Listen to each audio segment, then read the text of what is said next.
guys, I'm back from my 10-day trip in Europe. I wanted to do this video really quickly. I'm still a little jet lagged and the sun's going down, so that's why I'm doing it with my iPhone. I woke up a little bit late today. But I really wanted to just give you guys some tips and tricks on traveling to London, Paris. That's where we went. Because I know when I was traveling, I was doing a lot of research, and it's really kind of intimidating because you never really find the answer that you really want. So I thought I would do a really quick video. I'm going to run through some of this stuff really quickly because I did one take before and it was really long. So we were in London about 4 days, and obviously everybody speaks English in London, so you shouldn't have any problem asking for directions, ordering food, things like that. So probably just skip that part. Where to stay? I would suggest staying around the Marlborough Arch or the Hyde Park area. That seems to be where most of the attractions are, and it's really close to the underground. And if you can't afford to stay in those areas and you're going to stay on the outskirts, just make sure it's really close to an underground station. We stayed at the Crown Moran Hotel, and it was close to the bus, but then you have to pay for the bus to get to the underground, and it's just a little bit more money for you. When we got to Heathrow Airport, we got an airport transfer, and if you are going to do anything, I would definitely just learn how to use the underground right away. You will be very, very surprised of how easy it is to use and how affordable it is. There is a train that goes straight to the Heathrow Airport, so I wouldn't even bother trying to get an airport transfer. The reason why is that I got an airport transfer, and it literally took me almost 2 hours to get to my hotel, and I was quite disappointed about that because the traffic was just so bad. The underground is super fast, and it gets intimidating when you first look at the map because you see all these lines all over the place, but once you use it once or twice, you totally understand it and how to get to and from places.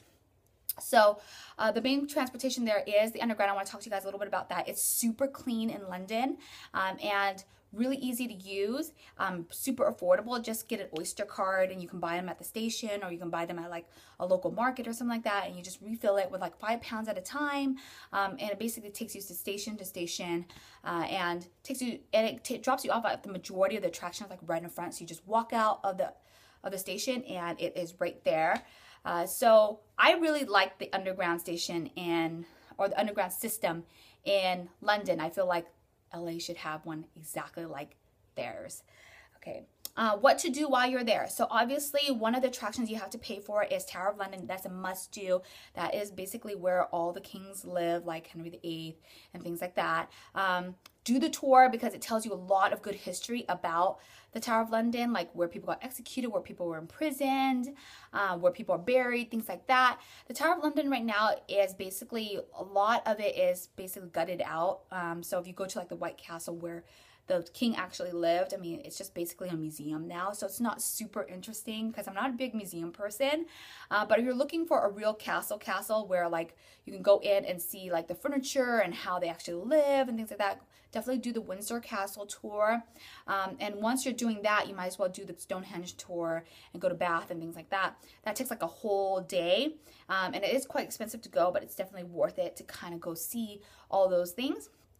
Otherwise, the other attractions in London are very affordable, and most of them are free, like the British Museum, which is their biggest museum. So if you're going to go to any museum, you have to see that one. And I really like the British Museum because it's in a part of the city where it has these little side streets where I pictured the way London was supposed to be. To me, London was a lot more modernized, so it lost kind of that old world charm. And around the British Museum, there's a lot of shopping, there's a lot of little side streets with cobblestone, so I kind of pictured London to be that way before I traveled there. So I really like that little spot near the British Museum. And otherwise, went to the Science Museum, and that was also free as well. And of course, you have to visit Big Ben, which is where the Parliament is. And Big Ben is actually the tower where the clock is, and it's named, Big Ben is actually the bell in the tower. And it's walking distance to Buckingham Palace. But if you go to Buckingham Palace, I would definitely recommend, you know, scheduling out and choosing a day where they do the changing of the guards. I didn't get to see that. I mean, the palace is beautiful, but, you know, I wish there was a little bit more entertainment or something while I was there. What to eat while you're there. Now, the food in Britain is not super great, but there's lots of sausages, so I guess you should probably have a sausage. I would definitely Yelp, like where you are, like kind of like a traditional British food or something like that, so you can go taste some traditional British food. We did that, but I mean, it wasn't like anything haven't eaten before. Otherwise, I wanted to talk to you guys a little bit about SIM cards. One of the biggest things for us was that we really wanted to be able to connect back to the US while we were here via Instagram, doing videos on Facebook and things like that. So at Heathrow Airport, there is little vending machines that give you SIM cards, and you can just buy it directly at the airport and put it in your phone. What I would do though is research before you kind of buy a SIM card there, or just take your time. Don't feel like obligated or to buy one right away, because we kind of picked one. It was like unlimited data or something like that. Obviously you don't really need unlimited data, but it was nice. But the provider that we picked only worked in Britain, so it was really, really hard for us to travel with a SIM card over to Paris, and we had to buy another one in Paris, which was kind of a waste of money. So I would definitely pick one like Orange or like Vodafone or something like that, where they have like a little Euro traveler that you can add on after, so you can travel to like other places in Europe. Because obviously if you're going to London, it's so close to like the other major attractions that you should definitely have to take advantage of that, okay? So we went to Paris. If you're going to go to Paris, I would definitely suggest taking the train. I think the train's like 3 hours, something like that. We did a little tour thing. So we got on a bus to get on a ferry, to get on another bus, and it took us like 8 hours to get there. I would definitely not recommend that. That was just a horrible experience. I would not do that. But once you got to Paris, Paris is very unlike London, where everything in Paris is very beautiful. The city is very picturesque. All the buildings in Paris, the history of Paris is that they actually wanted all the buildings to look alike. So all the buildings in Paris are very similar. So they're very beautiful with the same roof and things like that. So there's not a place or a corner in the city that's not a picture moment. So I definitely recommend that you have to go and see. It still had a lot of old world charm to it. Okay, where to stay in Paris? I would definitely recommend staying around the Louvre. I think that's where all the main attractions are. If you're not going to stay around the Louvre and you want to stay on the outskirts because it's a little bit more affordable for you, I definitely recommend finding a place that has the metro right across the street or like within walking distance, because that's going to save your life. So with their underground, it's a little bit different than in London. In London, there's lots of seating. I felt like in Paris, it was a lot more crowded. Like you're basically shoulder to shoulder with people. And Paris also has a little bit of economic issues, so there was a lot more homeless people there. In London, they policed that so well. There wasn't any homeless people. Their metro was super clean. But in Paris, it smelled, and there was a lot more homeless people. And there's going to be a lot more people, trying to con you and beg you for change and stuff like that. So just be aware of pickpockets and being aware of like people trying to scam you and things like that. So definitely travel with somebody else when you are in Paris. Now, because of their homeless situation, you might see a lot of people getting on and off your train, and they might play music or they might do a little puppet show. Try not to be super amused by it, because they will come around and they will ask you for money. So, if you see that, just pretend that you don't care, even though it makes you laugh or whatever. Okay, what to do while you're in Paris.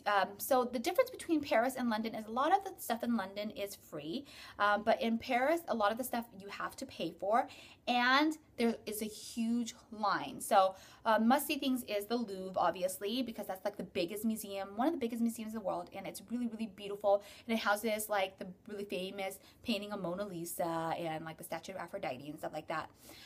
And you're not going to be able to see everything in the Louvre. It's quite big. Might be something that you have to do within several days, or, I'm not a big museum person, so I do get bored easily. So I went there for about half a day. But the Louvre, it used to be the palace of many of the kings and the emperors there. So a lot of the architecture inside is still the same, like the beautiful paintings of like the ceilings and stuff like that. So itself is basically art, even though there is tons of art on the inside. Okay, we also want to go see the Catacombs. If you can, you have to see it. I've heard the line can be up to 3 hours. We're about an hour to 2 hours in line. There's a lot of stairs. If you're claustrophobic, don't go. But basically, it's they took all the cemeteries and stuff in Paris, and they took all the bones from it. And there's 6 million Parisian people down there in this underground tunnel. And you'll be very, very surprised. It's a museum that you would never, ever get to experience, because they don't barricade off any of the bones itself. You can walk right up to them, touch them, smell them. It doesn't smell down there, which I was quite surprised by.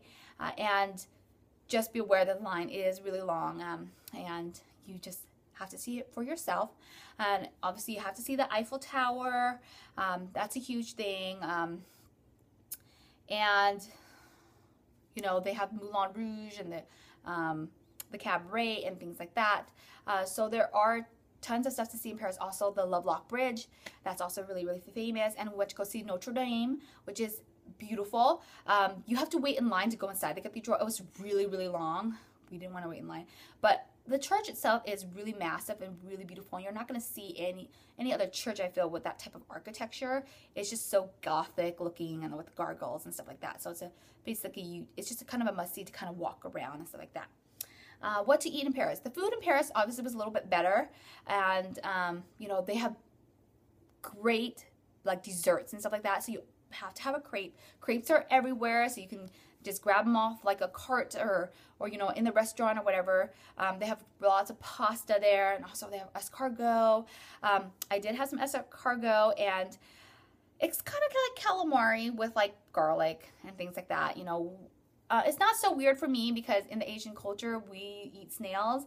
I haven't had one since I was a little kid, but I was like, well, I'm in Paris, I'm gonna totally have one because that's what they do here. Okay. All right, so that was my kind of tips and tricks on traveling to London and Paris. Right, I do videos every Thursday. Happy New Year, and starting maybe next week, we'll go back to doing regular tips and tricks. Email me if you have any questions. I will talk to you next time. Bye.